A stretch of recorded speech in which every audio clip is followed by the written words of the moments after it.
Pension breaking news. अगर आप भी एक पेंशन लाभार्थी है, पेंशन का लाभ लेते हैं और आने वाली पेंशन का इंतजार कर रहे हैं कि पेंशन कब आएगी, तो यह जानकारी आपके लिए बहुत ही महत्वपूर्ण होने जा रही है। देखिए, 2025 समाप्त होने जा रहा है और नया साल शुरू होने जा रहा है। इसलिए सरकार की तरफ से एक बड़ा नोटिफिकेशन जारी किया गया है, जिसके अंतर्गत पेंशन भोगियों को पेंशन आने से पहले, यानी कि 1 जनवरी 2026 से पहले ही 4 महत्वपूर्ण कार्य कराने होंगे। अगर पेंशन लाभार्थी यह 4 महत्वपूर्ण कार्य नहीं करा पाते हैं, तो फिर उनकी पेंशन रुक सकती है, पेंशन बंद हो सकती है। अब ये 4 कार्य कौन-कौन से हैं? कहाँ पर 4 कार्य कराने हैं? इन 4 कार्यों को कराने के लिए कौन-कौन दस्तावेज चाहिए होंगे? संपूर्ण जानकारी दी जाएगी। अगर आप भी एक पेंशन लाभार्थी हैं, चाहे आपकी पेंशन बुजुर्ग पेंशन है, यानी कि ओल्ड एज पेंशन है, या दिव्यांग पेंशन है, या फिर आपकी विधवा पेंशन है, कोई सी भी पेंशन का आप लाभ लेते हैं, तो यह जानकारी आपके लिए बहुत ही महत्वपूर्ण हो जा रही है और ये 4 महत्वपूर्ण कार्य करने बहुत ही ज़रूरी है। चलिए वीडियो को शुरू करते हैं और आपको संपूर्ण जानकारी देते हैं किस प्रकार से और कौन-कौन से कार्य आपको कराने पड़ेंगे। वीडियो शुरू करने से पहले आपसे एक छोटा-सा निवेदन करते हैं कि अगर आपने अभी तक वीडियो को लाइक नहीं किया है, वीडियो को लाइक कर दीजिए, शेयर कर दीजिए। चैनल पर आप पहली बार आए हैं, तो योजना ऑनलाइन फॉर यूट्यूब चैनल को आप ज़रूर सब्सक्राइब कर लीजिएगा। तो चलिए वीडियो को शुरू करते हैं। देखिए, नया साल 2026 शुरू होने जा रहा है, लेकिन वहीं ऐसे कार्य भी हैं जो 2025 में ही पूरे करने होंगे। यानी कि कई ऐसे कार्य हैं जो 2025 में ही पूरे होने बहुत ज़रूरी है। खासकर जो पेंशन लाभार्थी हैं, पेंशन का लाभ ले रहे हैं। पेंशन का लाभ लेने वाले पेंशन लाभार्थियों को 4 महत्वपूर्ण कार्य हैं। एक महत्वपूर्ण कार्य तो ऐसा है, अगर पेंशन लाभार्थी वह कार्य 31 दिसंबर तक नहीं कराते हैं, तो फिर 1 जनवरी से ही उनकी पेंशन पर लगाम लग जाएगा। 1 जनवरी से ही उनका पेंशन रुक जाएगा। अब आने वाली पेंशन अगर आप लेना चाहते हैं, तो आपको वह कार्य करने ही पड़ेंगे। अब कौन-कौन से कार्य हैं, चलिए उन कार्यों के बारे में जान लेते हैं। देखिए, चाहे आपकी पेंशन बुजुर्ग पेंशन हो, आपकी दिव्यांग पेंशन हो, या फिर आपकी विधवा पेंशन हो, सभी पेंशन लाभार्थियों के लिए एक समान नियम बनाए गए हैं। हालांकि तीनों ही पेंशन जो है अलग-अलग विभाग की तरफ से जारी की जाती हैं, लेकिन कई बड़े ऐसे नियम हैं जिनमें एक समान नियम है और सभी पेंशन लाभार्थियों को उन नियमों का पालन करना बहुत ही जरूरी है। आपको बता दें, सरकार ने कई बड़े बदलाव किए हैं, जिससे कि यह कार्य करने अनिवार्य हो गए हैं। सरकार चाहती है कि जो पेंशन लाभार्थी हैं, जो पेंशन के योग्य हैं, चाहे वे बुजुर्ग हो, चाहे वे दिव्यांग हो, या फिर वह विधवा महिला हो, उन सभी को सही समय पर पेंशन मिले और जो सही पेंशन लाभार्थी है, केवल उन तक ही पेंशन का पैसा पहुंचाया जाए। अब कौन-कौन से कार्य आपको करने हैं, आप ध्यान दीजिएगा। देखिए, अगर आपने वीडियो को लाइक नहीं किया है, वीडियो को लाइक कर दीजिए। योजना ऑनलाइन फॉर यूट्यूब चैनल को आप जरूर सब्सक्राइब कर लीजिएगा। अब ध्यान दीजिएगा। देखिए, आपकी जानकारी के लिए बता दें, पहला जो कार्य है पेंशन भोगियों को सबसे पहले क्या है, भौतिक सत्यापन कराना होगा। देखिए, आपको बता दें कि सरकार हर वर्ष हर साल लास्ट में भौतिक सत्यापन करवाती है। यह हर साल का कार्य है।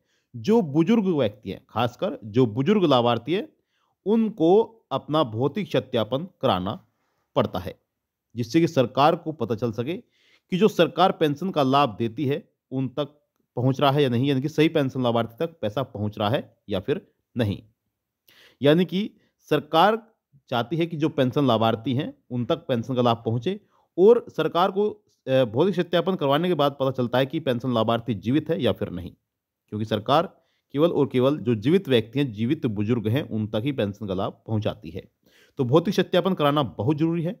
वहीं दूसरा बड़ा जो कार्य है पेंशन लाभार्थियों को, वह कराना है केवाईसी। जी हाँ, केवाईसी कराना भी बहुत जरूरी है। केवाईसी के बिना भी आपका पैसा आप तक नहीं पहुंच पाएगा। आप सभी जानते हैं कि आधार कार्ड एक ऐसा दस्तावेज है जिसके बिना कोई भी कार्य पूरा नहीं है। आधार कार्ड से आपको केवाईसी करानी होगी, तभी आपका जो पेंशन है आगे आपको मिल पाएगा। अब तीसरा बड़ा कार्य कौन सा है, उसके बारे में बताते हैं। देखिए, अगर आप केवाईसी कराते हैं, केवाईसी कराने के लिए आपको जन सेवा केंद्र पर जाना होगा, यानी कि सीएससी सेंटर पर जाना होगा। ध्यान रहे कि आपके आधार कार्ड में कोई भी गलती ना हो और आपके आधार कार्ड में आपका पर्सनल मोबाइल नंबर लिंक होना चाहिए, तभी आपकी जो केवाईसी है वह कंप्लीट हो पाएंगी। ठीक है। तीसरा कार्य है यहाँ पर दिव्यांगों के लिए। देखिए, दिव्यांगों के लिए ही 2025 में नया नियम लागू किया है, जिसमें दिव्यांगों को, जो दिव्यांग पेंशन लाभार्थी हैं, उन्हें अपना राशन कार्ड बनवाना बहुत जरूरी है। अब यह दिव्यांगों के लिए भी बहुत अच्छा है, क्योंकि सरकार की तरफ से दिव्यांगों को 3,000 रुपये भी मिल पाएंगे और साथ में राशन भी मिल पाएगा। हालांकि पहले ऐसा नहीं होता था, दिव्यांगों का राशन कार्ड नहीं बनता था, व्यक्तियों का, केवल महिलाओं का ही राशन कार्ड बनाया जाता था।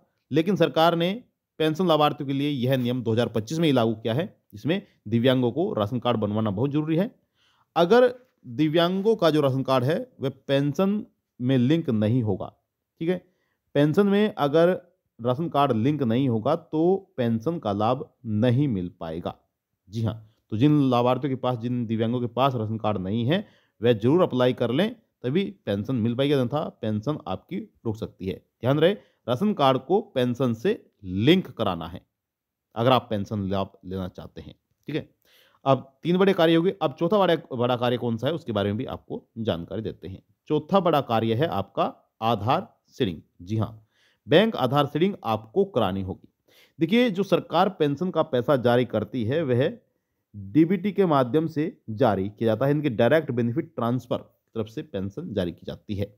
तो इसलिए आपको अपने बैंक अकाउंट से क्या करना है, डीबीटी को एक्टिव कराना है, या फिर आप कह सकते हैं कि एनपीसीआई सक्रिय आपको अपने खाते में करानी पड़ेगी, तभी आपको पेंशन मिल पाएगी।